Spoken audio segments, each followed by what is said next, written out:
رسول کریم صلی اللہ تعالی علیہ وسلم کے بارے میں حضرت سیدہ طیبہ عائشہ رضی اللہ تعالی عنہ جو ہم سب کی ماں ہیں، ام المومنین، جی رسول کریم صلی اللہ علیہ وسلم کی محبوب ترین بیوی ہیں، وہ فرماتی ہیں کہ جس قدر شعبان میں رسول کریم صلی اللہ تعالی علیہ وسلم نفلی عبادات اور نفلی روزوں کا اہتمام کرتے تھے، اتنا رمضان کے علاوہ یعنی نفلی روزوں کا باقی مہینوں میں، باقی 10 مہینوں میں اتنا اہتمام نہیں کرتے تھے۔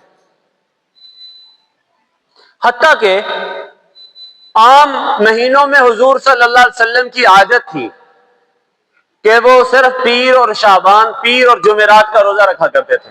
حضور کی سنت ہے، ہر پیر کو اور ہر جمعرات کو حضور روزہ رکھا کرتے تھے۔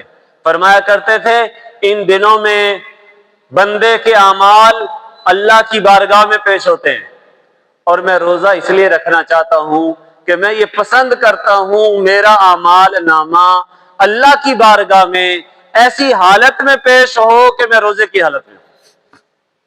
اب دیکھو، نبی پاک صلی اللہ علیہ وسلم سے بڑی ہستی تو کائنات میں کوئی نہیں، لیکن وہ اپنے اللہ کو راضی کرنے کی اتنی فکر میں ہیں، اتنی فکر میں ہیں۔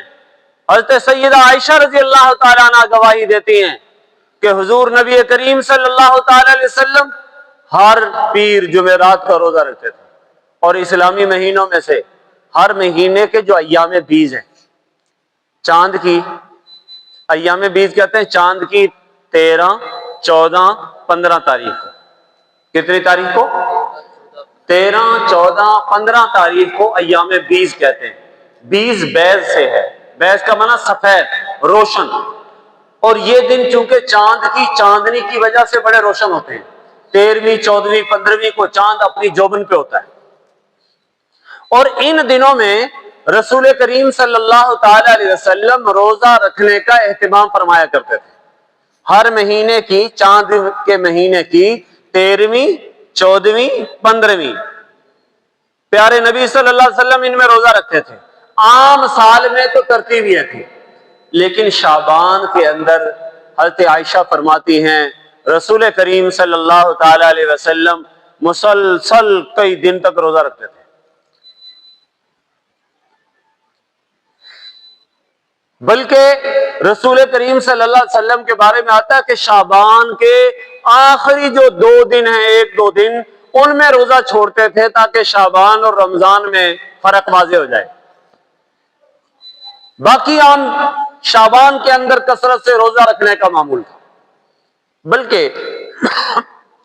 حضور نبی کریم صلی اللہ علیہ وسلم کے بارے میں یہ بھی منقول ہے کہ اذا اتا شعبان شد میزرہ، جب شعبان کا مہینہ آتا تھا حضور کمر کس لیتے تھے۔ کمر کسنے کا مطلب اپنے آپ کو عبادت کے لیے تیار کر لیتے تھے، شعبان ہی سے عادت ڈالتے تھے زیادہ سے زیادہ تلاوت کرنے کی، شعبان سے ہی عادت ڈالتے تھے زیادہ سے زیادہ استغفار کرنے کی، شعبان سے ہی عادت ڈالتے تھے زیادہ سے زیادہ اللہ کا ذکر کرنے کی، شعبان ہی سے آغاز ہوتا تھا اللہ سے دعائیں کرنے کا۔ حضور نبی کریم صلی اللہ علیہ وسلم کثرت سے دعائیں اور مناجات کرتے تھے تاکہ رمضان المبارک کا کوئی لمحہ اور کوئی گھڑی بھی ضائع نہ ہو۔ اور سب سے بڑی بات، حضور شعبان کے مہینے میں جو دعا کرتے تھے، فرمایا حضور دعا کیا کرتے تھے اللہم بارک لنا فی شعبان وبلغنا الی رمضان، اے اللہ ہمارے شعبان کے مہینے میں برکتیں نصیب فرما۔ مطلب کیا برکتوں کا؟ اس میں زیادہ اعمال کی توفیق نصیب فرما، اس میں زیادہ تلاوت کی توفیق نصیب فرما، اس میں ہمیں زیادہ نوافل کی توفیق نصیب فرما، اپنے در پہ جھکنے کی توفیق نصیب فرما۔ رب کے سامنے اے اللہ اعمال میں بھی برکتیں نصیب فرما، اس کے لیل و نہار میں بھی برکتیں نصیب فرما۔ چنانچہ حضور دعاؤں کی کثرت، اور آگے آخری جملہ وَبَلِّغْنَا إِلَىٰ رَمَضَانَ، اور اے اللہ ہمیں رمضان کا مہینہ نصیب فرما۔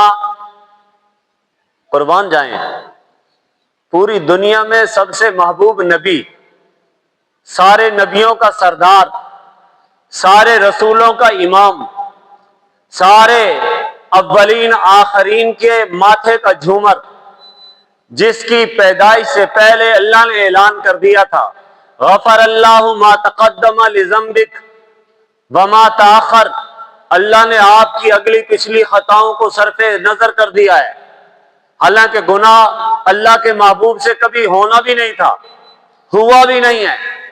اہل سنت والجماعت کا عقیدہ ہے کہ نبی کریم صلی اللہ علیہ وسلم گناہوں سے معصوم ہیں۔ معصوم کا مطلب ہے کہ کبھی نبی کریم صلی اللہ علیہ وسلم سے بلکہ کسی نبی سے کوئی گناہ ہوا ہی نہیں ہے۔